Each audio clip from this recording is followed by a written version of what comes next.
Now, going back to Vice of Legends, questions 5 for 8. First off, how do you feel about the new Kingdom Hearts PC browser game? Wait, there's one of those? Oh crap, I was hoping you knew about it.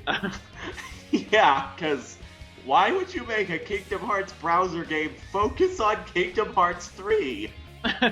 Yeah, that's the thing. My honest opinion of the Kingdom Hearts series is, for the love of God, stop world building. This isn't a unique fleshed out universe, it's a bloody crossover. Stop filling in plot holes that, to be frank, no one cared about, and progress your damn story. Yeah, pretty much. Guys, we've been waiting for Kingdom Hearts 3 since I was 12. Yeah, I'm 21! Yeah, I've got to be honest. I mean, this is probably going to make my last comment sound really critical, but I haven't played much Kingdom Hearts games. I've played like a couple of demos, but I've kept up with the stories to know the basic details, and I know why we've been getting all these ridiculous prequels, and just stop. That's really all I can say, just stop. I mean, to be honest, Kingdom Hearts is one of those series which I use as an example of how not to use continuity, because every game is so entrenched with scenes existing only to make other scenes in Kingdom Hearts seem more realistic. Like, Bird by Sleep was only there to explain some plot hole about why Sora had the Keyblade and Riku had the Keyblade as well, and also to fill in some crap about Xehanort or whatever his bloody name is. Yeah, him. All of it, it's like, I've heard that My Sleep is a good game, and I'm not doubting that. I'm just saying, I don't think it should have been made just to fill out very minor plot holes that you could just easily fill in with supplementary material. Yes, or, exposition, because there's still a game left, and furthermore, the person responsible for all this is still alive, so you could easily have him monologue on it, and why does this make sense again? Yeah. But yeah, otherwise, we really can't say much about that game in particular. Yeah, so there's our Kingdom Hearts rant. His sixth question. Do you think the spin-off Pokemon games are more fun than the non-spin-off ones? No, not really. Even though the main series games follow the exact same formula, I've never really been into things like Mystery Dungeon and Pokemon Ranger. Ever. Yeah, that's fair enough. I mean, I think that maybe problem is there are some Pokemon spin-off games that have been really cool. I had fun with Pokemon Rumble, and I love Pokemon Colosseum, but I still think the main games, they've not only been good, but they've also been consistent. I mean, yeah, they follow the same formula, but they still have the same level of quality. The spin-offs, like, you have, like, okay, I know Sven's going to disagree with all this, but you have Pokemon Snap, which is a really good game. Well, Pokemon Snap, I just want to put an addendum on this. I didn't hate the game, I was just like, why did it exist? Fair enough, but yeah. You got something like Pokemon Snap, which is all good games, and then you got games like Pokemon Ranger, which is just, admittedly, just maybe a personal thing, but it just hasn't caught my interest at all. And then you've got stuff like Hey You Pikachu and Pokemon Channel, which just... No. No. Yeah. The only spin-off game that I'd say really comes close, in my opinion, to the main series is, well, the two of them, actually. The Pokemon Stadium games. But that's only because they were what got me into Pokemon. Yeah, that's fair enough. I mean, Colosseum, it depends whether you count it as a main title or a spin-off title, but those games were okay. They had their problems, unfortunately. But yeah, I'd say the main games just because they're the most consistent in terms of quality. The spin-offs, it's really a mixed bag. Some are really good. Like, again, I really like Pokemon Conquest, but others, yeah. Yeah. And I'll never be able to get into Mystery Dungeon and Pokemon Ranger and, sorry, Pokemon Snap. I just don't see the point of that one. It's just Pokemon Stadium and the Colosseum games, kind of, for me, even though looking back on them, I realized what flaws they had, namely they were a pain in the ass to try and train anything. Good point. I see what they were trying to do with the Shadow Pokemon mechanic, but it just got really annoying after a while, to be honest. Yeah. And let me just add this under the equation. There are people who do Colosseum, and Pokemon XD Nuzlocke. Why would you do that to yourself? Overall, my main games are more fun there. Question number 7. Have you played Mario Party 9? Do you like it? Well, let me just start off by saying, no, I haven't played it, and will probably never play another Mario Party game. Fair enough. In my case, I rented Mario Party 9, and I've gotta be honest, it didn't sit well on me. I mean, I get what they were trying to do. They were trying to reshake the franchise, and I do kind of like the idea they have of like mid-level bosses, which are basically like large mini games you have to fight and competing against your friends at the same time. That was an interesting mechanic, but otherwise, I just honestly think it was change for the sake of change. Like the whole mini stars mechanic, which was, it's basically, the way I can describe it is that you roll dice, you pick it up by going across spaces. It just felt like the more spaces you rolled, the more you won. There just seemed to be very little strategy to it. I mean, there was some strategy to it, but not any strategy that's engaging as the previous Mario Party. Could easily just be me, but I could not engage with it at all, to be honest. It just didn't. It wasn't that fun to me. Yeah, which really just reinforces my decision not to play another Mario Party game. Fair enough. On that note, we move on to the final question of this vlog. Which Mario Party is your favorite or least favorite? I really can't say because I've only really kind of played 1 and 2, so I don't really have an opinion on this one because I've only played those, and yeah, I liked them both fine, I guess. Okay, which one was your favorite then, out of the two? 2, why not? Okay, so I played 2, 3, and 8. Of those, I'd say my least favorite would probably be 3, since it's not a bad game, just not very inspired. I mean, the single player mode I actually really liked. It's the fact that the board design itself was kind of bland, really. It was just like, oh, here's an ice field, and this one's a desert. That's about it, really. But which one's my most favorite out of those 2? It's kind of a tie. I mean, I honestly think Mario Party 8 is really underrated because it did have some pacing issues sometimes, but the mini games were a lot of fun, and I liked the new board mechanics, and it had some really cool ideas for the board stages. Like, there's one where you're constantly wandering around on a train, which is, it sounds weird, but it's really fun in a strange way. Mario Party 2, it does have a charm to it with the whole costume theme aspect, and the fact that you're going after different versions of Bowser, like Black Hole Bowser, and oh dude, I'm trying to remember all the other names now, but they'll come back to me, aren't they? Basically, I like the fact that it was pirate themed, space themed, wizard themed, and all that kind of. Yeah, wizard themed. Mario D&D version. That would be my short answer. 2 and 8 are my favourites, and in Sven's it's 2, possibly. Yeah, because I really don't have a place to have an opinion. The next 3 questions, will come from Trainman666. His first question is, have you guys seen the movie Wreck-It Ralph? If so, what are your thoughts on it? No, but I have seen enough clips of it to say that it looks like Pixar holding up Pixar standards of quality. And I will admit, I love that it's based around video games and video game references. Especially the fact that one of the main characters is practically a cut-and-paste reference to Commander Shepard.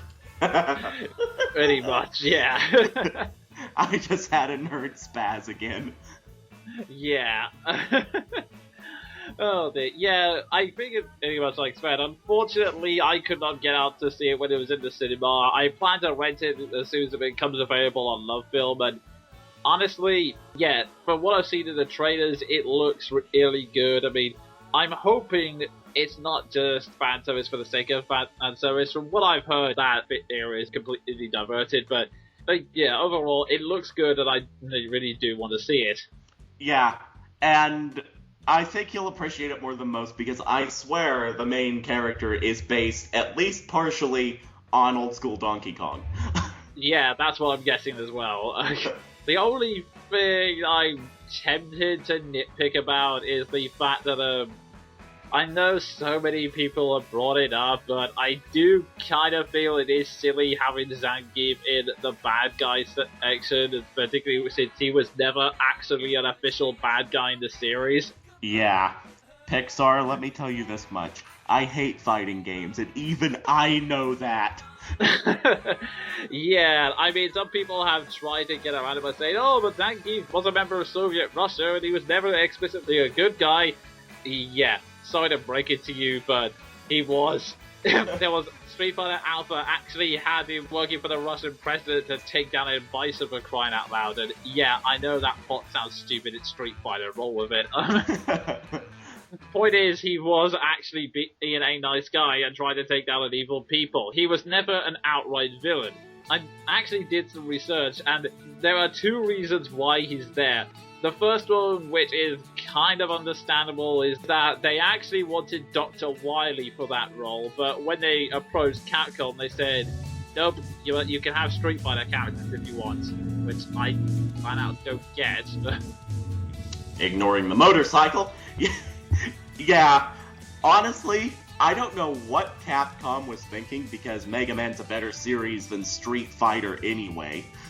On top of that, I think Dr. Wily would just have done it for more nerds. Yeah, definitely. And the second reason is that apparently one of the writers, when they were younger, could not defeat Zangief. Okay, I'm all for abusing long drawn-out grudges. Just look at Fire Emblem, the latest few parts. You'll see that I indulge in those. But as a movie writer, please don't include those, especially considering you were, what, 10? And now you're 50? Yeah, but like I said, aside from that one very nitpicky element, the movie still looks really good and I do want to see it, so... Yes. Eventually I'll probably get around to seeing it too, because Pixar is one of the only companies nowadays that I trust to constantly put out quality. True. Second question, I have a feeling I know what the answer's going to be on Sven's Road, but I'll read it out anyway. What is your favorite genre of music, and who is your favorite artist of that genre? Well, this may come as a surprise to you, but it's actually a bit more complicated than that, because as much as I love power metal, and as much as I'm a Blind Guardian fanboy, I also love classic rock, and I'm an even bigger Queen fanboy. And lately I'm getting really, really heavily into folk rock and blues, so it's more complicated than it used to be. My favorite genre of music, it's kind of difficult to say. I think it has to be orchestral, like instrumental orchestral, like, movie soundtrack kind of things, or it would have to be metal, mostly power metal, because I've never been that big of a fan of the whole death metal kind of thing, or just cheesy rock. Anything that's based solidly in guitars always gets me in a way. Yeah, so to be honest, just putting aside the fact that the theme was attached to an amazing show to begin with, I guess you really were specially positioned to love the theme to Buso Rankin. Yeah. It's kind of hard to explain. I mean, musically, just in terms of instruments, like, orchestral rock really gets to me, but I think the best way to describe it is sort of being big emotions. Like, I love music you can sort of, like, really get into. I don't sort of get into the music that sort of explores, like, suffering or misery or anything like that. I mean, don't get me wrong, I can listen to music that's supposed to be sad, but I like getting into music where you can sort of, like, really feel the emotion, feel the passion behind it. Maybe I'm sounding really pretentious now, aren't I? Oh, don't worry, you're not coming off as a hipster yet. Oh, thank Christ. You have yet to use the phrase, I was liking this before it was cool. No, that's never happened to me. Anyway. Thank God. In fact, it tends to be the opposite. I like everything everyone hates. I seem to notice that a lot of the stuff I like tends to go against popular opinion drastically. Buso Ranking, Donkey Kong Jungle Club. Yeah, and me, I just like all the Fire Emblem characters that the stat purists absolutely despise. Oh, yes. Well, the less said about those kind of people, the better. But anyway. Yes, and speaking of which, I am also of the unpopular opinion of death metal. Yeah, I do have to agree. I'm not that big into sort of death and metal. Power metal, maybe, but Yeah, wait, not power metal, yes, but yeah. Because it's obligatory that I do this every single VGT episode, I'm gonna take that one further.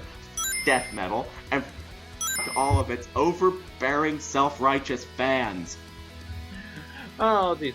Thank God you said VGT and not Monkey Broadcast. If VGT can take the hit, I'm not sure about this show. Damn it, I did that again.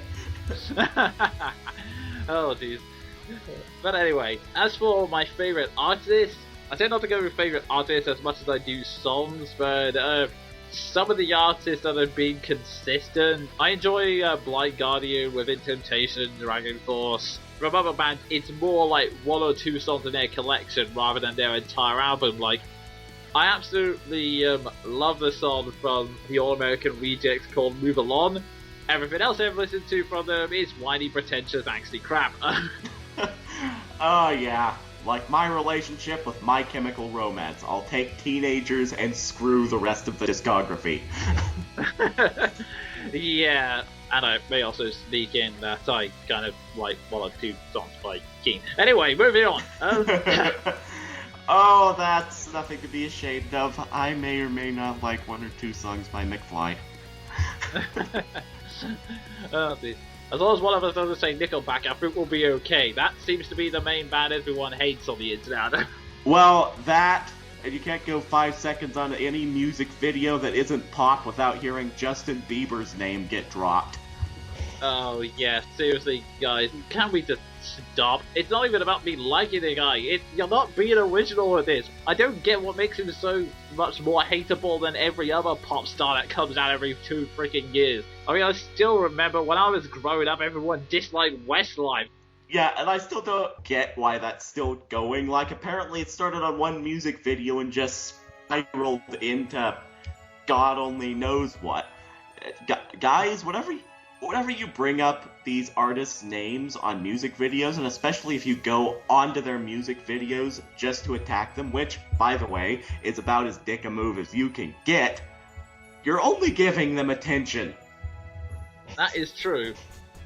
But yeah, I think that answers that question, so we go on to his final question. Who would you say is the most hated character in all of video games?